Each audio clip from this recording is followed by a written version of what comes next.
મતલબ એ કલ્પના કરો કે સળંગ વર્ષો સુધી કોઈ વ્યક્તિએ પોતાનું બધું જ આપી દીધું હોય, અન્ય લોકોને મદદ કરી હોય, હમ પોતાનું માનીને પારકાની પડખે ઊભા રહ્યા હોય. બિલકુલ. પણ બદલામાં માત્ર ને માત્ર નિરાશા, દગો અને આંસુ જ મળ્યા હોય. સાવ સાચી વાત છે. આવું ઘણું સામાન્ય છે. હા, પણ અચાનક બ્રહ્માંડ એક સદી જૂનું એટલે કે પૂરા 100 વર્ષ જૂનું એક એવું બેકગ્રાઉન્ડ મ્યુઝિક વગાડવાનું શરૂ કરે. અરે વાહ! હા, જે એ વ્યક્તિની તમામ હાર અને નિરાશાને રાતોરાત એક પ્રચંડ રાજયોગમાં ફેરવી નાખે. મતલબ કે એક જબરદસ્ત કમબેક. એક્ઝેક્ટલી. તો શું ગ્રહો અને નક્ષત્રો ખરેખર માનવ મનોવિજ્ઞાન અને તેના ભવિષ્ય સાથે આવો જાદુ કરી શકે?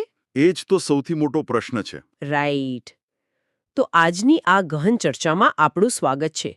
આપણી પાસે આજે એક અત્યંત રસપ્રદ અને ઐતિહાસિક જ્યોતિષીય લખાણ છે, જેનું શીર્ષક છે કન્યા રાશિ, સદીનો મહાન ગ્રહ સંયોગ અને રાજયોગ. આ બહુ જ ડિટેલ વિશ્લેષણ છે. હા, અને આજનો આપણો ઉદ્દેશ માત્ર ગ્રહોની ચાલ સમજવાનો નથી, પણ એ સમજવાનું છે કે આ લખાણ પ્રમાણે પહેલીથી 7મી એપ્રિલનો જે સમયગાળો છે તે કન્યા રાશિ માટે કેમ એક સંજીવની બુટ્ટી સમાન છે. બરાબર છે. અને આ ભવિષ્યવાળી પાછળ કયા ગ્રહોનું ગણિત અને મનોવિજ્ઞાન છુપાયેલું છે. તો ચાલો આ બાબતને થોડી ઊંડાણપૂર્વક સમજીએ. ચોક્કસ. સૌથી પહેલા તો મારો પ્રશ્ન એ છે કે આ લખાણની શરૂઆત જ આટલી પીડાદાયક પૃષ્ઠભૂમિથી કેમ થાય છે? જુઓ, એ એક બહુ જ મહત્વનો પ્રશ્ન છે. જો આપણે આને વ્યાપક સંદર્ભમાં જોઈએ તો કોઈ પણ મોટી સફળતા કે રાજયોગનો પાયો ખાલી હવામાં નથી નખાતો. અચ્છા. હા, આ લખાણ સ્પષ્ટપણે સ્વીકારે છે કે કન્યા રાશિના જાતકોએ એક એવો લાંબો અને થકવી નાખનારો સમયગાળો જોયો છે જ્યાં તેમની ભાવનાઓનો દુરુપયોગ થયો છે. મતલબ કે તેમનો ફાયદો ઉઠાવવામાં આવ્યો છે. બિલકુલ. અને મનોવિજ્ઞાનની દૃષ્ટિએ જ્યારે વ્યક્તિ સતત દગો સહન કરે છે ત્યારે તેનું મગજ એક સર્વાઇવલ મોડમાં જતું રહે છે. સર્વાઇવલ મોડ એટલે કે બસ કોઈ રીતે ટકી રહેવું. હા, માત્ર ટકી રહેવાની માનસિકતા. પણ આ લખાણ જણાવે છે કે હવે એ રડવાનો અને માત્ર ટકી રહેવાનો સમય પૂરો થયો છે. બ્રહ્માંડ હવે 100 વર્ષ પછી એક એવું વાતાવરણ ઊભું કરી રહ્યું છે જ્યાં સર્વાઇવલ મૂડને તોડીને સીધો સિંહાસન સુધીનો રસ્તો ખોલે છે. અરે વાહ! અહીં જ મને આ વિશ્લેષણની એક વાત બહુ જ આકર્ષક લાગી. અહીં વારંવાર પેલો સિંહાસન શબ્દનો પ્રયોગ થયો છે. હા, મેં પણ એ નોંધ્યું. પણ સિંહાસન એ કોઈ સોનાની કે લાકડાની ખુરશી તો છે નહીં. આ તો સત્તા, પ્રતિષ્ઠા, માન-સન્માન અને આર્થિક સમૃદ્ધિનું પ્રતીક છે. એકદમ સાચી વાત. અને આ સિંહાસન સુધી પહોંચવાની પ્રક્રિયા પાછળ જે ગ્રહોનું ગણિત આ લખાણમાં સમજાવ્યું છે તે ખરેખર અદ્ભુત છે. જુઓ, કન્યા રાશિનો સ્વામી બુધ ગ્રહ છે. બરાબર. જ્યોતિષમાં બુધને બુદ્ધિ, વાણી અને વ્યાપારનો કારક માનવામાં આવે છે. હા, બુધ એટલે કોમ્યુનિકેશન અને લોજિક. રાઈટ. હવે લખાણ કહે છે કે એપ્રિલ મહિનાની શરૂઆતમાં જ આ ગોચર કુંડળી પર 3 અત્યંત શક્તિશાળી ગ્રહોની દ્રષ્ટિ પડી રહી છે. એ કયા 3 ગ્રહો છે? પહેલો છે મંગળ, જે ગ્રહોનો સેનાપતિ છે. બીજો છે સૂર્ય અને ત્રીજો છે ગુરુ. અચ્છા, તો આ ત્રણેય ભેગા મળીને શું કરે છે? આ જ તો રસપ્રદ છે. આ ત્રણેયની દ્રષ્ટિ બુધ પર પડે છે અને આ પ્રચંડ રાજયોગ બનાવે છે. હા, એટલે હું સમજી ગઈ. જ્યારે આ ત્રણેય ગ્રહોનો પ્રભાવ બુધ પર પડે ત્યારે તે એક સામાન્ય બુદ્ધિને વ્યૂહાત્મક પ્રતિભા એટલે કે સ્ટ્રેટેજિક જીનિયસમાં બદલી નાખે છે. વાહ, સ્ટ્રેટેજિક જીનિયસ. હા, અને આ કોઈ જાદુ નથી. આ એક કોસ્મિક મિકેનિઝમ છે. બરાબર. જુઓ, મંગળ એક્ટિવ કરે છે નિર્ણય લેવાની ક્ષમતાને. હા, સેનાપતિ છે એટલે. બિલકુલ. સૂર્ય આપે છે આત્મવિશ્વાસ, જે અત્યાર સુધી દબાયેલો હતો.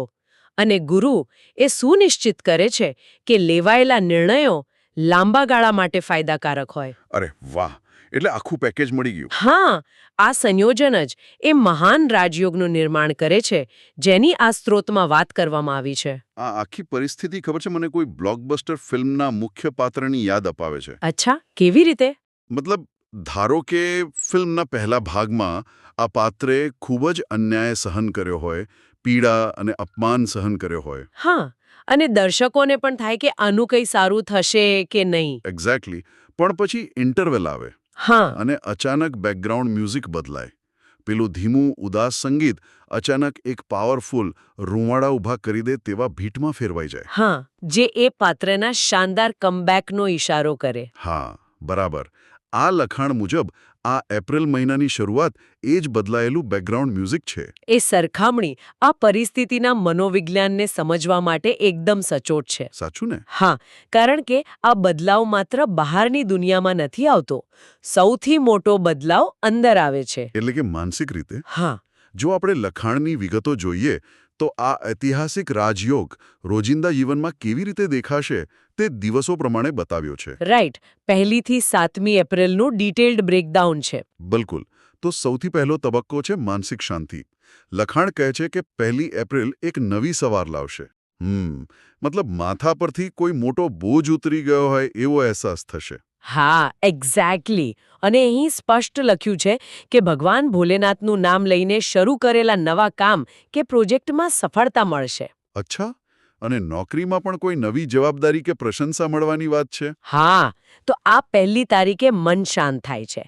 પછી 2જી એપ્રિલની વાત આવે છે, જે સીધી આર્થિક બદલાવ સાથે જોડાયેલી છે. હા, આર્થિક પાસું. તેમાં શું કહે છે? જુઓ, લખાણ કહે છે કે ફસાયેલા કે ઉધાર આપેલા નાણાં પરત આવશે. અરે વાહ. વેપારીઓને મોટી ડીલ મળશે અને શેર બજાર કે પ્રોપર્ટીમાં નફો થશે. બધું જ એકદમ પોઝિટિવ છે. પણ અહીંયા ખૂબ જ રસપ્રદ વાત સામે આવે છે. શું? મેં નોંધ્યું કે લખાણ 2જી એપ્રિલ વિશે બધું સારું જ કહી રહ્યું છે. ચારે બાજુથી ધનલાભની વાત છે. હા, તો પછી પ્રોબ્લેમ શું છે? પ્રોબ્લેમ નથી, પણ તેમ છતાં 2જી એપ્રિલના રોજ બુદ્ધિનો ઉપયોગ કરવા અને ઉતાવળમાં કોઈ આર્થિક નિર્ણય ન લેવાની એક ગંભીર ચેતવણી આપી છે. અચ્છા. તો મારો પ્રશ્ન એ છે કે જો બધું આટલું સારું ચાલી રહ્યું છે તો પછી આ ચેતવણી કેમ? હું સમજી ગઈ તમારો પ્રશ્ન. અને આ ખરેખર આ લખાણનું સંતુલન દર્શાવે છે. એટલે? જુઓ, બુધની રાશિ છે એટલે બુદ્ધિ તો છે જ, પણ જ્યારે લાંબા સમયની નિરાશા પછી અચાનક પૈસા આવવા લાગે ત્યારે અતિ ઉત્સાહ આવી જવો સ્વાભાવિક છે. ઓ આઈ સી. એટલે કે ઓવર કોન્ફિડન્સ. બિલકુલ. અતિ ઉત્સાહમાં ભૂલ ન થાય, કોઈ ખોટું રોકાણ ન થઈ જાય, તે માટે આ વ્યવહારિક ચેતવણી છે. રાઈટ. તો પછી 3જી એપ્રિલ વિશે શું છે? 3જી એપ્રિલ સામાજિક જીવન પર ફોકસ કરે છે. પરિવારમાં ક્લેશ દૂર થશે અને જીવનસાથી સાથે સંબંધ મધુર બનશે. હા, અને એમાં એક બહુ જ ઇન્ટરેસ્ટિંગ લાઇન છે. એવું લખ્યું છે કે ખરાબ સમયમાં જે લોકો સાથ છોડી ગયા હતા તે ફરી મિત્રતાનો હાથ લંબાવશે. સાચી વાત છે. પણ ત્યાં લખાણ પાછી એક ચેતવણી આપે છે કે ભૂતકાળના કડવા પાઠ ક્યારે ભૂલવા નહીં. વાહ. મતલબ કે માફ કરો પણ ભૂલો નહીં. એક્ઝેક્ટલી. તો આંતરિક શાંતિ અને આર્થિક સ્થિરતા મળ્યા પછી હવે આ ડીપ ડાઇવ બાહ્ય સફળતાઓ તરફ વળે છે. હા, એટલે કે 4થી થી 6ઠી એપ્રિલનો સમયગાળો. બરાબર. જો હું 4થી એપ્રિલની વાત કરું તો લખાણમાં બહુ સ્પષ્ટ વિગતો આપી છે. આ દિવસ લક્ષ્ય પ્રાપ્તિનો છે. જેમ કે વિદ્યાર્થીઓને સ્પર્ધાત્મક પરીક્ષામાં સફળતા મળશે કારણ કે બુધના કારણે એકાગ્રતા વધશે. અરે વાહ. બેરોજગારોને મલ્ટીનેશનલ કંપનીમાંથી કોલ આવવાની શક્યતા છે અને વિઝા કે વિદેશ જવાના અટકેલા કામો પાર પડશે. આ તો ખરેખર બહુ મોટો બદલાવ છે. અને પછી 5મી એપ્રિલ આવે છે, જે સ્વાસ્થ્ય અને આધ્યાત્મિકતા માટે છે. હા, એમાં શું થશે? લખાણ વર્ણવે છે કે લાંબા સમયની શારીરિક પીડામાંથી અચાનક રાહત મળશે. ઓકે. હા, અને ઊર્જાનું સ્તર આસમાને હશે. આ દિવસે મહાદેવની આરાધના અને કોઈ ધાર્મિક સ્થળની મુલાકાત મનને અપાર શાંતિ આપશે. આ સાંભળીને મને એક બહુ મસ્ત એનાલોજી યાદ આવે છે. હા, બોલો ને. આ બિલકુલ કોઈ વિડિયો ગેમમાં લેવલ અપ થવા જેવું છે. Level up. હા, મતલબ કલ્પના કરો કે તમે કોઈ ગેમ રમી રહ્યા છો અને તમારા પાત્રનું હેલ્થ એકદમ ડાઉન છે, પાવર ખતમ થઈ ગયો છે. હા, રેડ ઝોનમાં હોય. બિલકુલ. અને અચાનક તમે કોઈ નવું લેવલ ક્રોસ કરો અને 1 સેકન્ડમાં તમારું હેલ્થ, પાવર અને રિસોર્સિસ એકસાથે 100% થઈ જાય. અરે હા, આ બિલકુલ એવું જ છે. રાઈટ?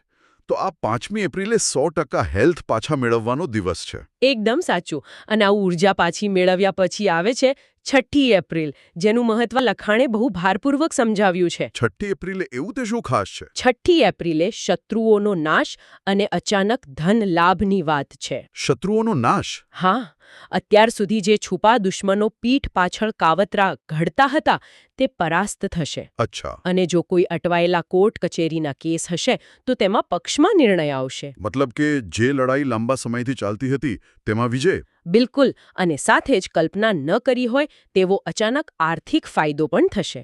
વાહ, આ તો ખરેખર જબરદસ્ત કહેવાય. પણ હવે જ્યારે બધું જ પક્ષમાં હોય ત્યારે આ સફળતાને ટકાવી કેવી રીતે રાખવી? આ સૌથી અગત્યનો પોઈન્ટ છે. હા, અને એના માટે આપણે 7મી એપ્રિલ પર ધ્યાન આપવું પડે. લખાણ કહે છે કે આ સપ્તાહનો અંતિમ દિવસ આત્મનિરીક્ષણનો છે. બરાબર. પરિવાર સાથે સફળતાની ઉજવણી, માંગલિક કાર્ય અને પૂજા માટેનો આ દિવસ છે.